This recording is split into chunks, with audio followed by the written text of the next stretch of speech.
कौन से बाग में गए?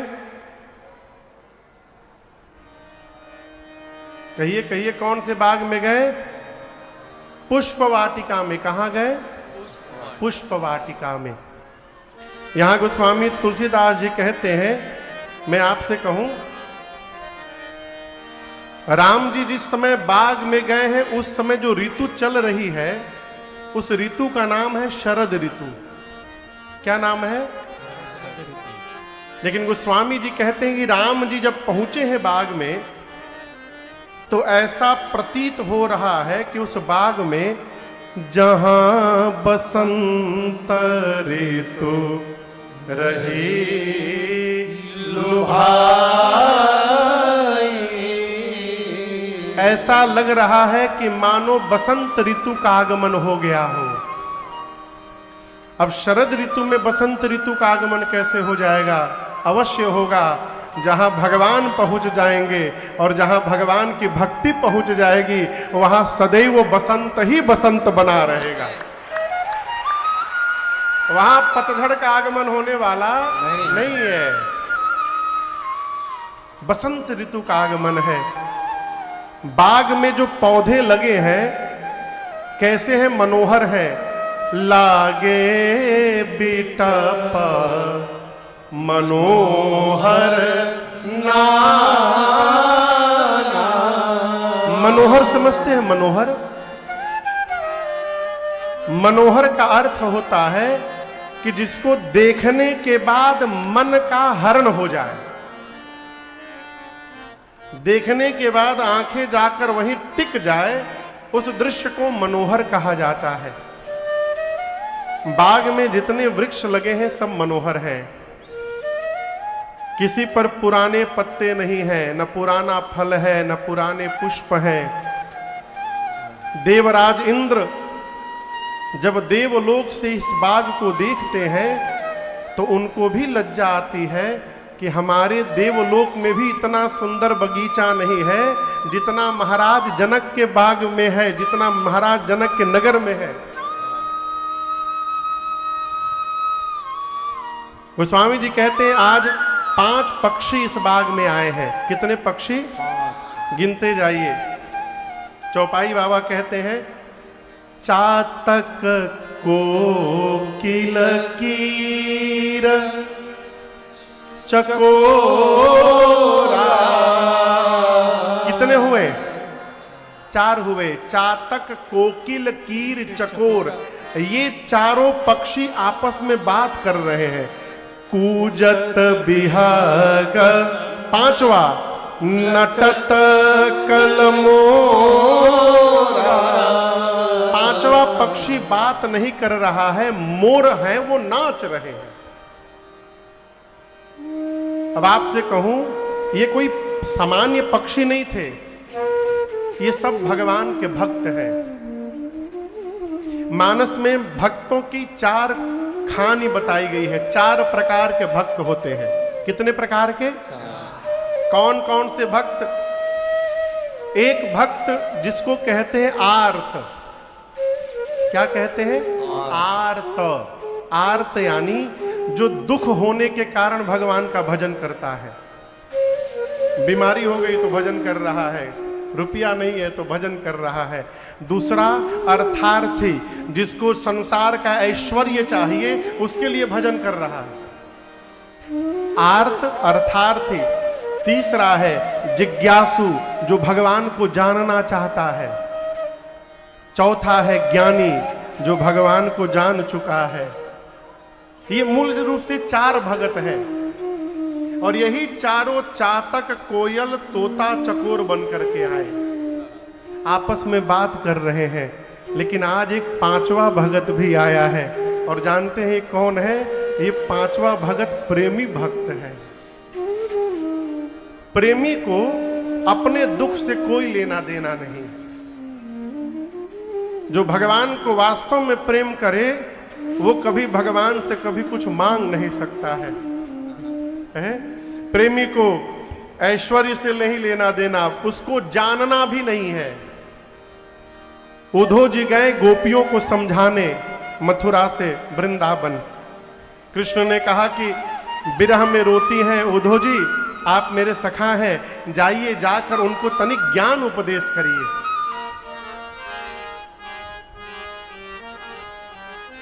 उद्धव जी गए तो जब पगडंडी से जाने लगे तो पगडंडी के बगल में चौड़ी जल की धारा बह रही थी। उद्धव जी सोचे कि ये तो यमुना जी है नहीं, इतनी छोटी नहर भी नहीं लग रहा है। उद्धव जी किसी से पूछे कि ये जल की धारा कहां से आ रही है। उसने कहा क्या कहें, कृष्ण के वियोग में गोपियां रो रही हैं और ये उनकी अश्रु धारा बह रही है। उद्धव जी गोपियों के पास गए और जाकर कहने लगे कि क्यों रोती हैं, यदि इतना ही मिलने की इच्छा है तो कृष्ण तो मथुरा में ही है, जाकर मिल लीजिए, बहुत दूरी थोड़ी है। गोपियां बोली मिलना नहीं है। क्यों नहीं मिलना है? कहती हैं जो आनंद कृष्ण के वियोग में रोने से प्राप्त होता है वो आनंद कृष्ण को भी प्राप्त करके नहीं प्राप्त होता है। प्रेमी भक्त को ऐश्वर्य से कोई नहीं लेना देना, उसको जानना भी नहीं है, ना उसे ज्ञान से मतलब है, उसे तो केवल प्रेम करना है बस। ये जो प्रेमी भक्त भगवान के हैं ना, ये मोर बन करके आए। ज्ञानी जिज्ञासु आर्त और अर्थार्थी ये तो बात भी कर रहे हैं, लेकिन दर्शन करिए प्रेमी मौन है, बोल ही नहीं रहा है, वो नाच रहा है बस। बाग के बीच में एक सुंदर सरोवर है। सरोवर समझ रहे हैं ना? कहिए। सरोवर की सीढ़ियां मड़ियों से सजाई गई हैं। सरोवर के निकट मां पार्वती जी का मंदिर है। राम जी आए, बाग का अवलोकन किए, बाग तड़ाग बिलो की बर हर से बंधु समेत। राम जी मालियों को ढूंढने लगे। अभी ढूंढ रहे थे तब तक दो चार माली दिखाई पड़ गए। राम जी ने दूर से ही कहा कि भैया हम लोग भीतर जाकर पुष्प दल उतार लें। मालियों ने कहा पहले मेरे पास आइए, इधर आइए, इधर आइए, इधर आइए। क्या बोले, कहां जाना है? राम जी बोले भीतर जाना है पुष्प दल लेने। माली बोले पढ़े लिखे हैं कि गंवार हैं? लक्ष्मण जी बोले क्या बोले, बोल कैसे दिए? माली बोली यही तो पूछ रहे हैं, पढ़े लिखे हैं कि नहीं है? लक्ष्मण जी बोले क्या गंवार दिखाई दे रहे हैं? माली बोली यदि पढ़े लिखे तो साइन बोर्ड पढ़िए, क्या लिखा है उसके ऊपर। जो मेन गेट था उसके ऊपर साइन बोर्ड था। लक्ष्मण जी पढ़े तो उस पर लिखा था जनाना बाग। क्या लिखा था? जनाना आप लोग समझते हैं? जनाना मने महिला, अजनानी मने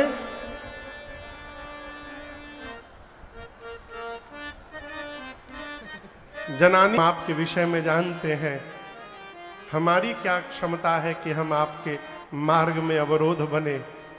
आप कहाँ नहीं हैं, आप भीतर भी हैं, आप बाहर भी हैं, आप सर्वत्र हैं।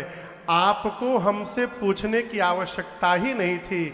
आप बड़े हैं ना, इसलिए आप हम लोगों से पूछकर हम लोगों को भी बड़ाई प्रदान कर रहे हैं। हम जानते हैं नाथ। लक्ष्मण जी बोले फिर यदि जानते थे तो फिर मना क्यों किए? लक्ष्मण जी से माली बोले लक्ष्मण जी जानबूझकर मना किए। क्यों? इसी बहाने थोड़ी देर आपके भैया को देखने का सौभाग्य मिल गया और आपसे दो शब्द बतियाने का अवसर प्राप्त हो गया। यही जीवन का सबसे बड़ा सौभाग्य है? मालियों ने कहा जाइए, जाकर जो जो उतारना है उतारिए। राम जी भैया के साथ गए, लगे लेन दल फूल मुदित मन। प्रसन्न मन से भगवान पुष्प दल लेने लगे।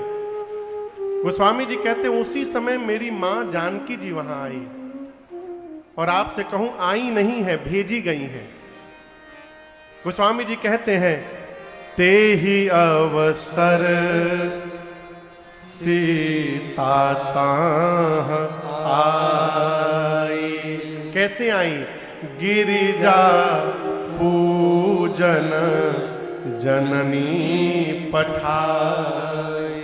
मां सीता आई नहीं है, सीता मैया की मां सुनैना जी ने सीता जी को पूजन के लिए भेजा है।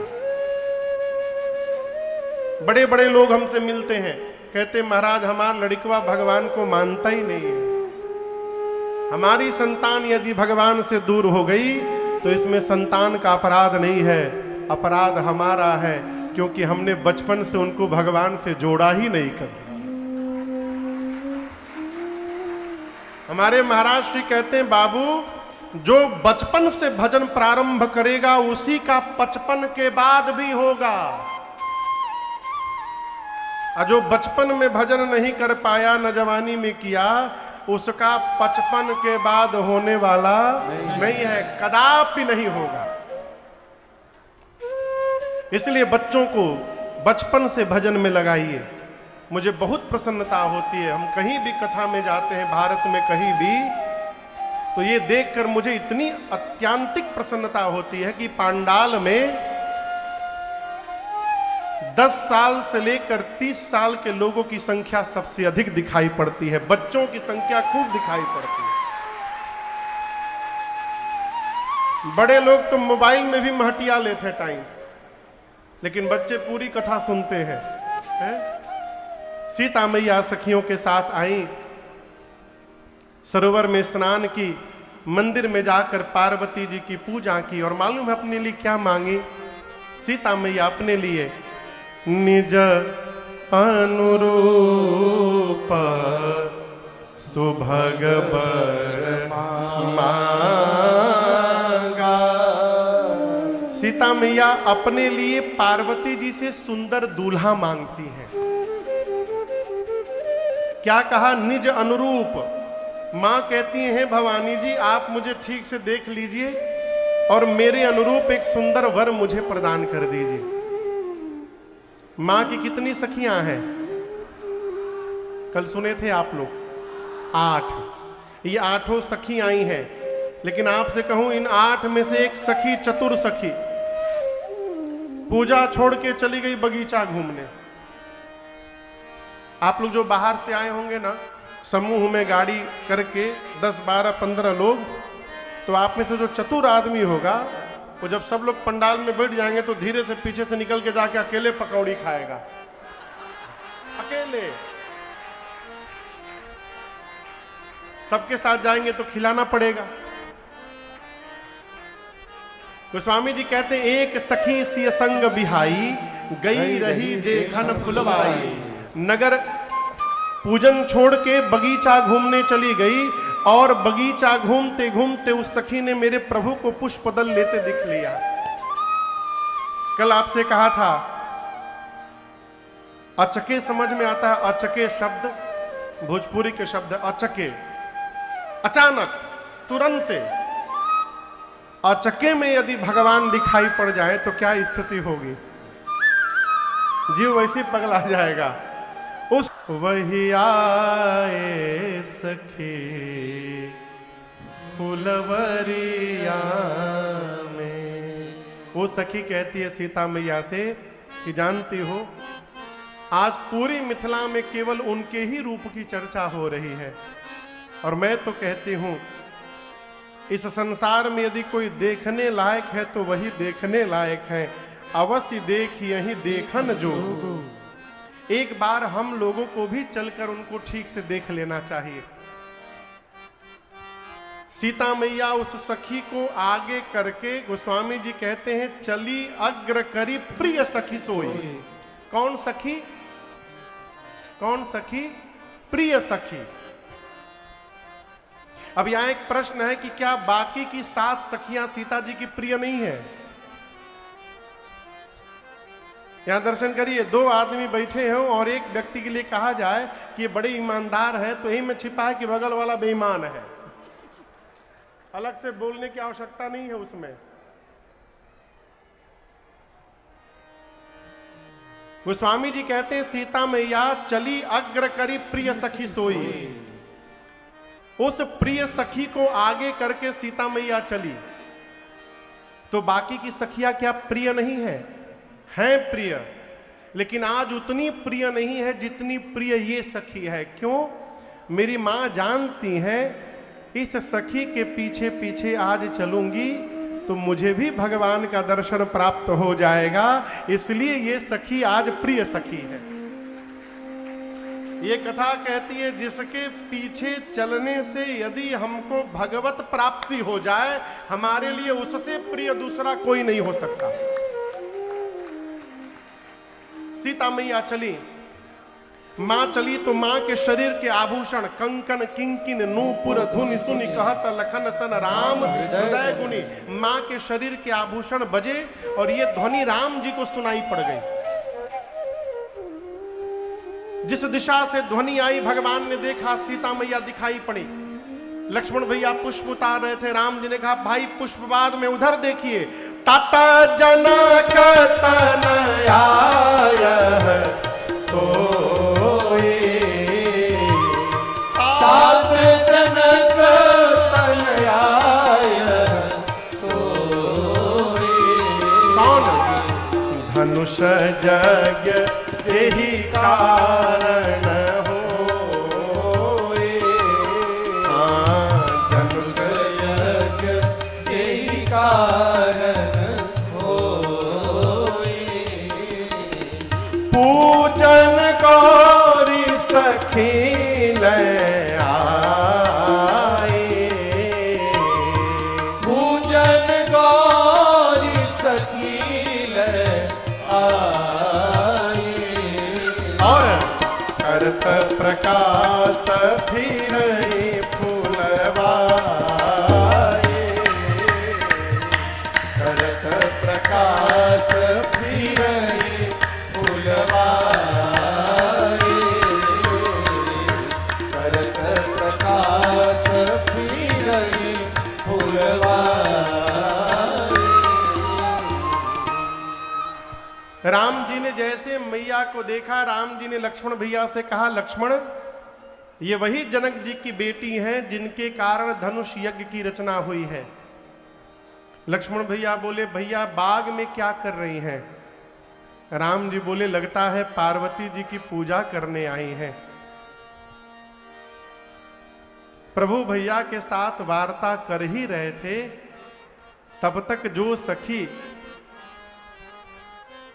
राम जी को देख कर गई थी, एक लता की ओट में आकर उस सखी ने मां को प्रभु का दर्शन प्राप्त कराया।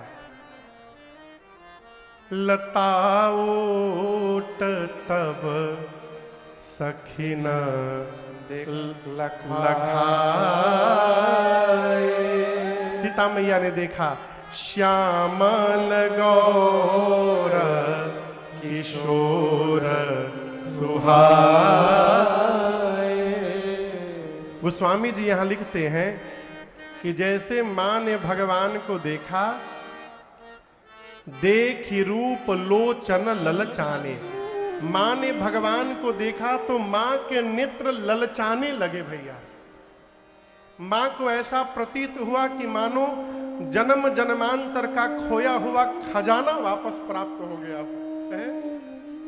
नेत्र मां के ललचाने लगे। ललचाना समझते हैं? जैसे मान लीजिए किसी को गुलाब जामुन बड़ा प्रिय हो। हम सुने प्रयागराज में एक जगह बहुत बढ़िया गुलाब जामुन मिलत है। गुलाब जामुन वो रसगुल्ला नहीं हो, गुलाब जामुन कहते हैं हम। वो भरुका में देते हैं और ऊपर से गुलाब जल डाल के देते हैं। इतना मुलायम कि चम्मच रखिए तो चम्मच अपने आप धंसी जाए। कहो कई लोग के मुंह में पानी आ गए हुई। ललचाना क्या है? दर्शन करिए। किसी को गुलाब जामुन बड़ा प्रिय हो और प्लेट में गर्मा गर्म 10 ठे गुलाब जामुन आके सामने रखा जाए, लेकिन समस्या क्या है कि जिसको गुलाब जामुन प्रिय है उसको डायबिटीज है। और सवेरे ही चेक कराए हैं तो 350 निकला है और सामने गुलाब जामुन आ गया, तो मन खराब हुआ। अरे है क्या बताएं। फिर सोचेंगे अरे हटाओ, खाना नहीं है तो मन क्यों खराब किया जाए, हटाओ। फिर सोचेंगे खा नहीं पा रहे हैं, देख ही के आनंद ले लें, तो फिर आंखें जाएगी उसकी ओर। ये बार बार देखना और आंखों को चुराना, इस व्यवहार को कहते हैं ललचाना। मां के नेत्र ललचाने लगे। कैसे? मां भगवान को देखती हैं, फिर सोचती हैं ये सखियां क्या सोचेंगी। सीता आज पराये पुरुष को टकटकी लगा के देख रही हैं, तो मां फिर नेत्र नीचे झुका लेती हैं, फिर देखती हैं, फिर झुका लेती हैं। मां ने सोचा ऐसे काम नहीं बनेगा, तो मां ने एक रास्ता निकाला। और आपको बताऊं, भगवान को देखने का ये सर्वश्रेष्ठ विधि है। मां ने क्या किया? गोस्वामी जी कहते हैं, लोचन मग, मग यानी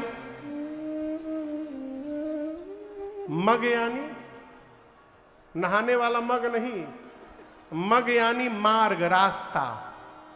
गोस्वामी जी कहते सीता मैया ने क्या किया? लोचन मग, नेत्र के रास्ते से राम ही उर आने। भगवान के स्वरूप को उठा करके नेत्र के गेट से एंट्री करा करके और ला करके हृदय के सिंहासन मां ने पधराया। फिर सोची जिस गेट से भीतर ले गई हूं, यदि वो गेट खुला रह गया तो ही भाग जाएंगे। तो मां ने भगवान को भीतर बिठाकर तुरंत दीन है पलक कपाट सया, मां ने पलक रूपी कपाट को बंद कर लिया। भगवान के रूप को हृदय में बिठाकर मां ने नेत्र बंद कर लिया और हृदय में बैठे भगवान को मां लगी निहारने। अब सखियां क्या सोची कि नेत्र बंद करके सीता जी पार्वती जी का ध्यान कर रही हैं। एक सखी ने हिलाया, कहा रे सीता बहुरी गौरी कर ध्यान करे हो। पार्वती जी कहीं भाग नहीं रही हैं, फिर से ध्यान कर लेना, ये दोबारा मिलने वाले नहीं है। भूप किशोर देख किन ले हो, क्यों नहीं इनको देखती हो। जब सखियों ने अनुमति दे दी तो मेरी मां ने नेत्र खोल करके खूब निहारा मेरे प्रभु को। थोड़ी देर बाद वही चतुर सखी, कौन चतुर सखी?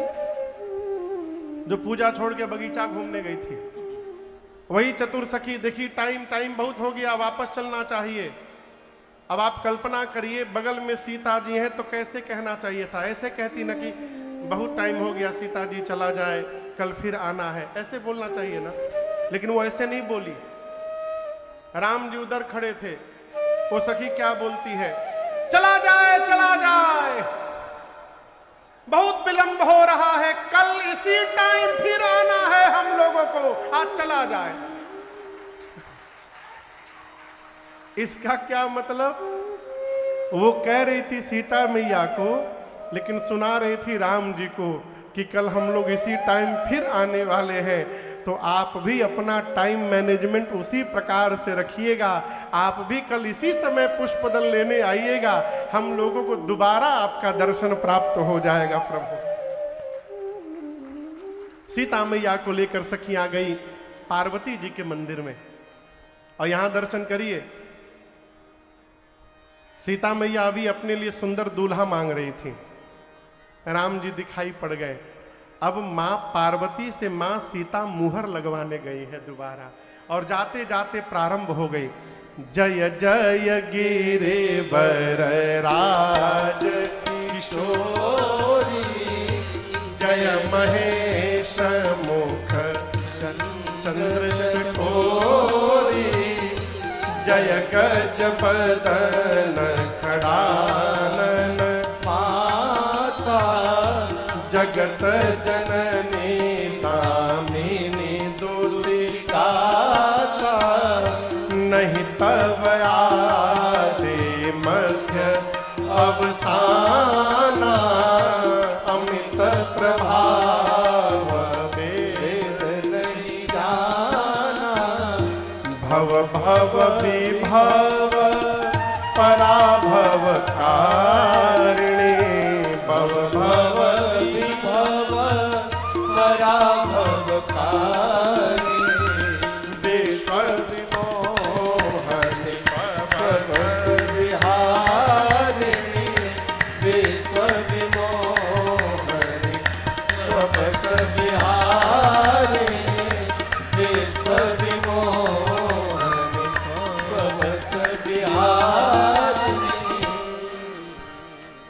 सीता मैया जाकर बोली, हे गिरिराज पुत्री आपकी जय जयकार हो, हे गणपति और कार्तिकेय जी की अम्बा आपकी जय जयकार हो। माँ, आपके अमित प्रभाव को सरस्वती और शेष नारायण भी नहीं जानते। माँ, ना आपके प्रारंभ का पता है, ना आपके अंत का पता है। हे माँ, आप ही समस्त वैभव प्रदान करने वाली हैं। माँ, यदि जगत में पातिव्रत धर्म में निपुण स्त्रियों की गणना की जाती है तो आपका स्थान भवानी जी प्रथम आता है। हे मैया, आप ही शिव प्रिया है, वरदायिनी है। मैं जानती हूं आपकी सेवा करके सुर नर मुनि जीवन में चारों पुरुषार्थ प्राप्त कर लेते हैं।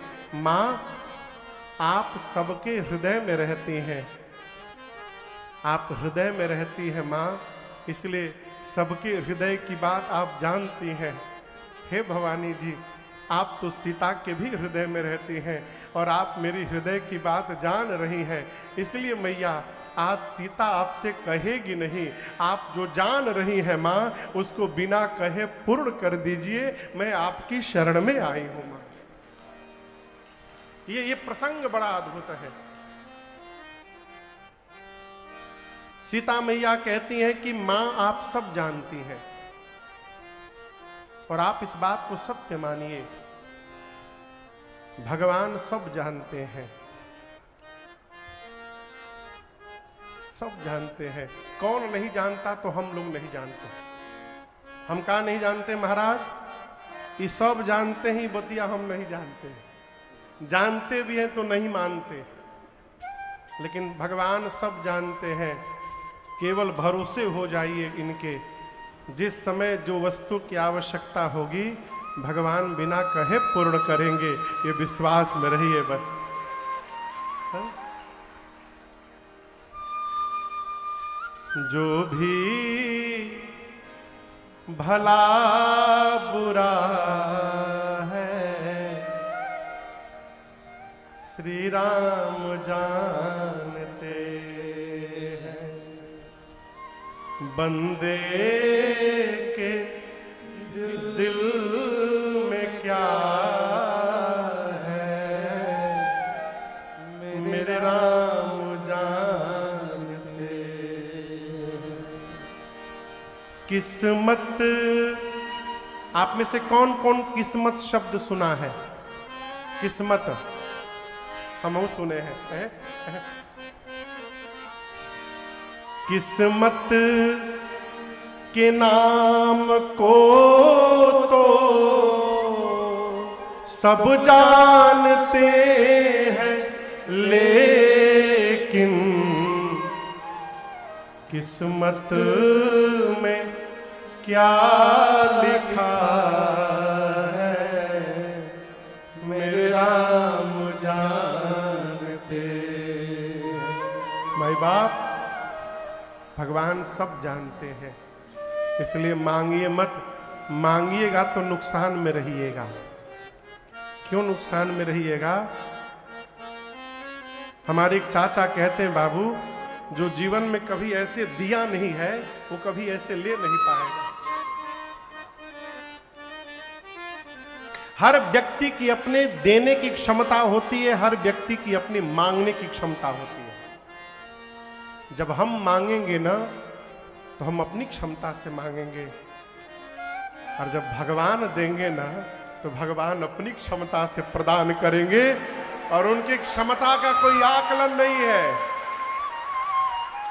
इसलिए मांगिएगा तो नुकसान में रहिएगा।